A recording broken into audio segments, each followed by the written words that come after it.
Hey everyone, welcome back to the homestead. I am Nadine. Today we are back in the greenhouse for day 3. Yesterday we wrapped up the back wall of the greenhouse here with these windows. They look so good. And today we are going to continue building in some of the window walls. Let me show you what we're going to be working on today. So this is the front of the greenhouse. We are going to be working on getting these windows up here and these windows up here, and then we're also going to be framing in this sidewall for windows, and if we're lucky, build in this back wall here. And then once we have all of the windows in and walls built, I can work on the paneling on the outside, because a lot of this wood isn't treated, and so we want to get it painted as quickly as possible. So we want to kind of finish up now that it's fall. We're going to have more rain, and so we want to get all of the windows in, get all of the framing done, allow everything to kind of dry out, hopefully get the paneling on and get everything painted, and then we can get the roof on as well. Another thing that we need to work on once all of the walls and stuff are built is putting the door in here. I'm not quite sure how that's going to play out just yet, but we'll figure it out as we get there. But for today, we're just going to work on getting the rest of the windows in the walls, and hopefully by end of day we will have all of the windows in the greenhouse. Let's go.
going, guys.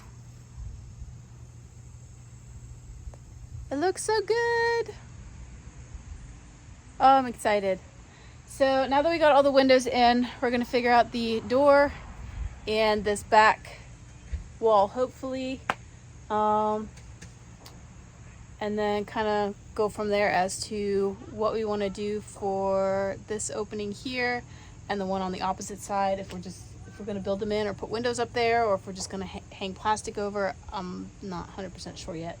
We're kind of figuring things out as we go. But today, I think, or at least for this video anyway, since we finished putting all the windows in, I think I'm going to wrap up this video and maybe do another one for this back wall and the door. But yeah, so excited. Thank you guys for watching, and remember to grow where you're planted.